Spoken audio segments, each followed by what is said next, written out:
Assalamualaikum warahmatullahi wabarakatuh. Apa kabar teman-teman semuanya? Mudah-mudahan semua dalam kondisi sehat walafiat. Alhamdulillahirrahmanirrahim. Hari ini kita dapat bertemu kembali dalam perkuliahan mata kuliah pendidikan agama. Sebelum kita mulai perkuliahan ini, marilah kita sama-sama mohon kepada Allah Subhanahu wa taala dengan sama-sama membaca doa. Bismillahirrahmanirrahim. Allahumma anfa'ni bima 'allamtani wa'allimni ma yanfa'uni wa zidni ilman. Baik teman-teman sekalian, pembahasan kita hari ini adalah ijtihad dan mazhab. Oke ya, saya akan menjelaskan materi ini melalui video PowerPoint. Langsung saja kita simak materinya berikut ini.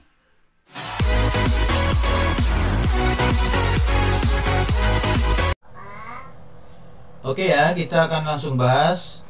Tema kita adalah ijtihad dan mazhab. Nah, teman-teman sekalian, Islam itu satu ya. Islam itu satu. Al-Qur'annya satu. Al-hadisnya juga hanya dari Rasulullah SAW. Tuhannya Allah Subhanahu wa taala. Rasulnya Nabi Muhammad SAW. Nah, tapi kalau kita melihat ke dalam praktek ya, keseharian, kita menemukan beberapa perbedaan di dalam mengamalkan atau menjalankan ajaran Islam. Oke ya. Barangkali kita sering bertanya-tanya, kok menurut kelompok yang ini seperti ini, menurut kelompok yang lain kok seperti itu ya. Jadi ada perbedaan-perbedaan. Lalu kemudian kalau salah paham, maka kita mengira bahwa yang ini yang benar, yang paling benar, ini kelompok yang sesat ya. Oke.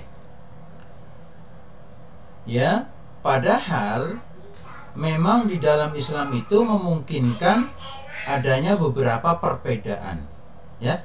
Ada beberapa perbedaan yang di dalam Islam itu memang diperbolehkan. Oke ya. Nah, meskipun perbedaan ini ada dalam batas-batas tertentu gitu ya. Ada dalam batas-batas tertentu.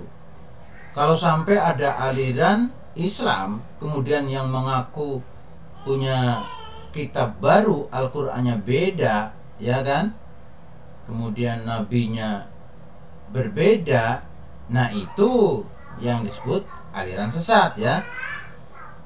Jadi selama yang pokok itu tidak berbeda ya, itu diperbolehkan ada beberapa perbedaan yang sifatnya bukan hal-hal yang pokok, yaitu perbedaan dalam masalah furu ya, atau cabang-cabang keagamaan.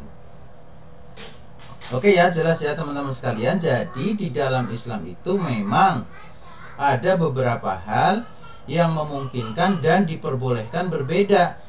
Dan itu bukan berarti yang satu itu dikatakan sesat, satu ya adalah yang lurus. Bukan seperti itu ya. Karena memang di masalah itu boleh berbeda. Nah, karena itulah di dalam materi ini kita akan memahami soal ijtihad dan mazhab. Oke ya. Nah, tema ini sangat berkaitan dengan tadi yang tadi saya jelaskan, supaya kita memahami mana-mana perbedaan yang diperbolehkan.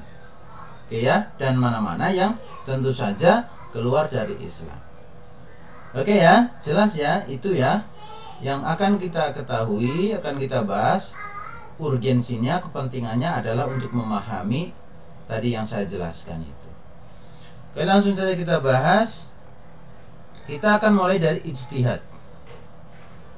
Ini maaf agak terpotong nih ya judulnya ya, karena foto saya kegedean nih, video saya kegedean. Oke, kita sekarang akan bahas ijtihad terlebih dahulu. Apa sih yang disebut ijtihad itu ya? Oke, kita akan mulai dari yang poin pertama nih. Oke. Hal-hal yang tidak tercantum secara tegas hukumnya dalam Al-Quran akan ditentukan dengan cara ijtihad. Oke ya. Jadi ada persoalan-persoalan yang di dalam Al-Quran itu memang tidak disebutkan secara jelas. Nah itu ketentuannya hukum dan prakteknya akan beri hukum dengan cara ijtihad. Oke ya. Apa sih ijtihad itu? Ijtihad secara bahasa artinya bersungguh-sungguh. Secara istilah adalah usaha secara sungguh-sungguh untuk menentukan suatu hukum berdasarkan Al-Quran dan As-Sunnah. Oke ya. Memang secara persisnya, detailnya itu belum ada di Al-Quran. Ini akan ditentukan oleh seorang mujtahid namanya ya, yang akan beristihad itu gitu. Tapi menentukannya itu juga tetap tidak keluar dari prinsip dasar yang ada di dalam Al-Quran dan As-Sunnah. Oke ya. Ijtihad hanya boleh dilakukan oleh orang yang memenuhi syarat atau ahli hukum Islam ya. Orang atau seorang pakar yang melakukan ijtihad disebut dengan mujtahid. Oke ya, jadi pakar Islam ini atau mujtahid ini akan menentukan satu hukum baru yang tidak ada dalam Al-Quran. Misalnya apa? Hukum bertato ya. Misalnya itu secara detail Al-Quran kan tidak menyebut tato, Al-Hadis juga enggak kan gitu secara detail ya. Nah, hukum bermusik, main musik gitu ya, secara detailnya kan Al-Quran enggak menyebutkan ya secara detail. Nah, Al-Hadis ada beberapa tapi di situ bisa menimbulkan interpretasi.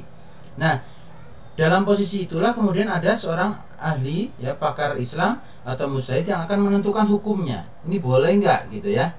Nah, itu di dalam di dalam batas-batas rambu-rambu Al-Quran. Nah, karena itulah dalam konteks ini juga bisa menimbulkan beberapa perbedaan dalam batas-batas tertentu gitu. Oke ya.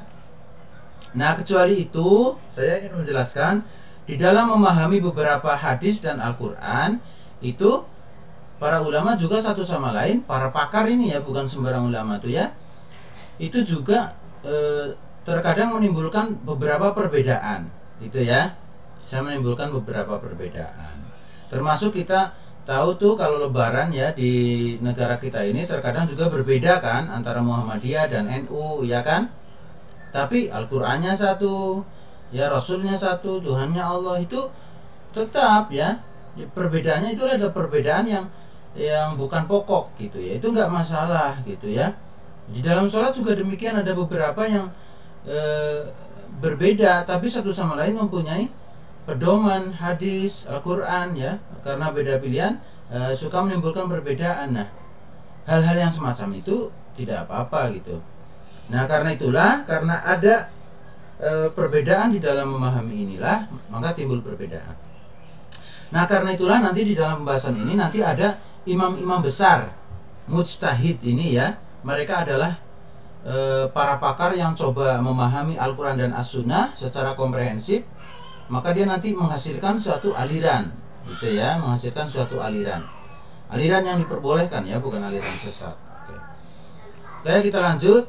Nah, kemudian karena ada mujtahid, ada ijtihad. Mujtahid itu orang yang memahami Al-Quran dan As-Sunnah, kemudian dia melahirkan satu aliran pemahaman tertentu gitu ya.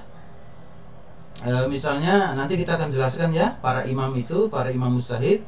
Karena ada seperti itu, maka ada orang yang tidak mampu memahami Al-Quran dan As-Sunnah ya, maka dia akan mengikuti kepada imamnya. Oke ya. Ya, kita semuanya ini orang awam juga termasuk yang mengikuti pada para imam mujtahid itu. Karena itulah di sini ada istilah taklid dan ittiba. Jadi orang yang mengikuti pendapat atau pemahaman para mujtahid tadi terbagi ke dalam dua perilaku. Yang pertama namanya taklid, yang kedua namanya ittiba. Ini dua-duanya sama-sama mengikuti ya, tapi ada perbedaan. Oke, di bawah ini taklid secara bahasa artinya adalah mengalungkan, menyerahkan. Artinya mengikuti kan, menyerahkan pemahamannya kepada para imam mujtahid tadi. Secara istilah taklid adalah mengikuti pendapat orang lain tanpa tahu, bahkan terkadang tak mau tahu argumentasinya. Jadi kita ngikut aja tuh ya, ngikut aja, tidak tahu dan kadang nggak mau cari tahu juga. Sebenarnya alasannya apa sih yang dipakai oleh para imamnya itu? Orang yang bertaklid disebut dengan muqallid. Nah, orang-orang yang sangat awam di dalam agama itu biasanya masuk kategori ini ya, muqallid. Yang kedua ittiba. Ittiba adalah membuntut ya, secara bahasa nih ya, membuntuti, mengikuti gitu. Secara istilah ittiba adalah mengikuti orang lain dengan mengetahui argumentasinya. Nah, jadi di sini agak lebih maju ya dari yang ini. Betul bahwa ittiba itu mengikuti, tapi dia tahu argumentasinya. Oke ya, jadi ini mengikuti dengan dia itu juga berpikir gitu ya. Kalau ini hanya sekedar mengikuti. Orang yang bertiba disebut muttabi. Oke ya. Jadi muttabi ini satu level lebih tinggi dari muqallid. Nah, karena itulah kita tentu saja ya sebagai manusia terdidik di kampus, kuliah, tentu saja kita diharapkan ke sini gitu. Jadi meskipun kita mengikuti orang lain tapi oke ya. Nah, kita tentu saja sebagai orang terdidik kita didorong ke sini, ittiba. Oke, makanya kalau kita belajar sholat dan lain-lain itu ya ibadah di kampus kita itu dikasih tahu argumentasinya supaya kita berpikir. Nah, jadi nanti jatuhnya kita nggak fanatik kalau ngikutin orang lain. Kalau ada perbedaan kita juga tidak gampang menyalahkan orang lain gitu ya. Kalau kita di posisi ini muttabi. Kenapa? Karena kita tahu argumentasinya ya. Kita punya logika nih ya. Jadi mengikuti sih mengikuti, tapi sebaiknya kita ke sini, didorong untuk sini. Nah, di kita tentu saja di kalangan Muhammadiyah itu lebih banyak ini. Jadi kita sebagai pengikut makmum yang cerdas ya, bukan hanya sekedar mengikuti, follower yang dia juga berpikir yang cerdas gitu ya. Oke. Nah, selanjutnya mazhab. Nah, tadi kan di depan saya sudah jelaskan. Para imam, para mujtahid itu yang mempunyai pemahaman itu ya, pemahaman tertentu terhadap Al-Quran dan As-Sunnah, itu akan melahirkan satu aliran pemahaman yang nanti akan diikuti oleh para muqallid atau muttabi ya, taklid dan ittiba tadi. Nah, aliran itulah yang di dalam Islam kita sebut sebagai mazhab. Mazhab, oke ya. Mazhab secara bahasa artinya jalan ya. Secara istilah adalah suatu model pemahaman tertentu terhadap agama. Oke, jadi ada satu model pemahaman terhadap agama yang disebut dengan mazhab. Mazhab adalah suatu model pemahaman tertentu dalam agama yang didasarkan atas suatu pendekatan tertentu. Oke, yang kuning nih ya yang dipakai ya. Perbedaan antara satu mazhab dengan mazhab lain umumnya adalah hal-hal yang bukan pokok agama atau usuluddin. Jadi memang berbeda ya, memang berbeda. Di dalam sholat ya misalnya ya, ada juga beberapa perbedaan bacaan itu ya. Nah, tapi itu bukan hal-hal yang prinsip, bukan ini namanya ya, bukan usuluddin. Misalnya Al-Qur'annya tetap sama ya, Rasulnya tetap sama gitu ya, hal-hal yang pokok semuanya sama gitu. Oke, itu mazhab ya, jelas ya. Oke. Kemudian mazhab itu di dalam Islam itu dikenal ada 4 mazhab besar ya, ada 4 mazhab besar yang sampai hari ini diikuti oleh banyak umat Islam. Oke, para imam besar ini 4 ini adalah, satu ini mazhab Hanafi, pendirinya adalah Imam Hanafi. Dinamakan mazhab Hanafi karena pendirinya adalah Imam Abu Hanifah An-Nu'man bin Sabit gitu ya. Oke. Nah, selanjutnya teman-teman sekalian ini risumnya ini ya. Risumnya saya nggak perlu bacakan, ini nanti dibaca. Apa itu mazhab Hanafi dan seterusnya ya. Nanti ini materinya akan saya upload di online learning ya, teman-teman baca nih ringkasan dari mazhab Hanafi ini. Oke. Yang kedua mazhab Maliki. Ya, pendirinya adalah Imam Malik bin Anas, lahir di Madinah dan seterusnya ya. Ini adalah ringkasan dari bagaimana model pemahaman Imam Hanafi ya. Masing-masing mazhab ini nulis kitab ya, nulis kitab pemahaman beliau masing-masing, dan itu banyak para pengikutnya. Oke. Kemudian ada mazhab Syafi'i. Nah, teman-teman pasti sangat kenal ya dengan yang ini ya. Ya, tokoh utamanya adalah Imam Muhammad bin Idris Asy-Syafi'i. Nah, ini yang paling banyak diikuti di Indonesia ya. Di Indonesia, bahkan di Asia ya. Jadi teman-teman, kalau melihat praktek di negara kita itu banyak model keagamaan yang dipraktekkan oleh Imam Syafi'i, pemahaman Imam Syafi'i. Nanti kalau kita ke Arab Saudi, nanti di sana ketemu orang dari mana-mana luar negeri, itu ada beberapa perbedaan ya. Di dalam sholat juga ada beberapa perbedaan yang bukan hal-hal pokok ya. Nah, ini nanti dibaca juga ya, mazhab Syafi'i. Nanti kalau ingin tahu lebih dalam lagi siapa beliau-beliau ini ya, mereka adalah orang-orang cerdas luar biasa ya, ilmuwan muslim, bisa di searching lagi untuk melengkapi materi ini ya. Setidaknya teman-teman baca ini, nanti saya nggak bacakan ini, tinggal dibaca saja ya. Intinya kita memahami bahwa antara yang ini dan yang ini itu ada beberapa perbedaan yang tidak harus membuat kita kemudian menyalahkan orang lain, fanatik terhadap yang kita ikuti terus orang lain dianggap salah. Ya, misalnya NU dan Muhammadiyah saja sudah berbeda kan? Kenapa bisa? Nah, nanti di belakang ada jawabannya. Kalau di NU itu banyak yang mengikuti ini ya. Tapi sebenarnya di NU itu membolehkan 4. Salah satu dari 4 itu boleh diikuti. Tapi prakteknya di Indonesia kebanyakan yang ini, mazhab Syafi'i, sehingga kalau ada orang lain yang mengikuti mazhab lain itu kelihatan berbeda. Nah, orang yang tidak paham, orang yang hanya bertaklid, kalau melihat perbedaan dikira orang lain itu sesat gitu. Padahal enggak. Oke. Ada mazhab Hambali ya. Pendirinya adalah Imam Ahmad bin Hambal dan seterusnya. Sekali lagi ini baca ya, harus dibaca. Nanti di online learning ini download, baca. Oke.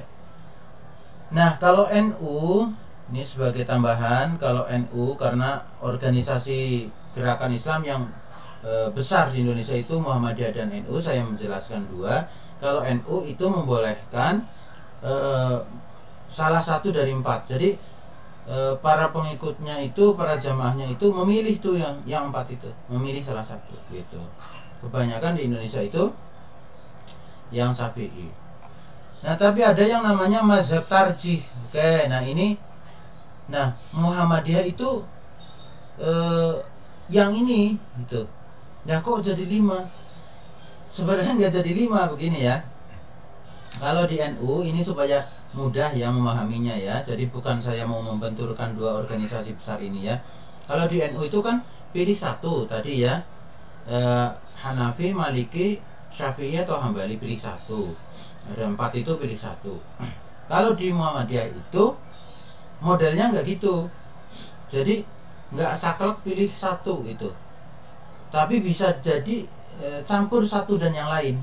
Kok begitu? Ya, namanya tarjih ini. Tarjih adalah melebihi sesuatu. Sedangkan menurut istilah tarjih menguatkan salah satu dalil atas dalil lainnya. Oke? Maksudnya adalah memilih dalil yang kuat di antara dalil yang tampak berlawanan atau tidak sama terhadap suatu hukum yang sama. Nah, gini. Jadi di antara yang 4 itu ya teman-teman sekalian, tentu saja kan ada perbedaan. Nah, kalau di Muhammadiyah itu modelnya itu dilihat, di-compare gitu ya. Nah, setelah itu dibandingkan dengan hadis dan Al-Qur'an, termasuk menurut pemahaman yang modern gitu. Nah, setelah itu diambil mana yang paling kuat gitu. Ya, makanya di sini lihat, tarjih adalah menguatkan salah satu dalil dari 2 dalil yang bertentangan. Misalnya Imam Syafi'i begini, Imam Hanafi begini. Nah, pilih yang mana? Kalau di NU udah jelas pilih salah satu, yang penting ikuti salah satu gitu ya. Kalau di Muhammadiyah itu kan dibandingkan, dilihat lagi ya, dalam perspektif pemahaman Muhammadiyah mana dalil yang paling kuat gitu. Ya. Jadi mencoba memahami lagi, maka itu yang dipakai. Oke ya, inilah yang disebut dengan mazhab tarjih. Jadi Muhammadiyah itu tidak memilih salah satu saklek, tapi bisa diantara yang itu dipilih mana yang lebih kuat gitu ya. Bisa jadi dalam satu dua hal berbeda antara yang empat itu ya, bisa jadi seperti itu.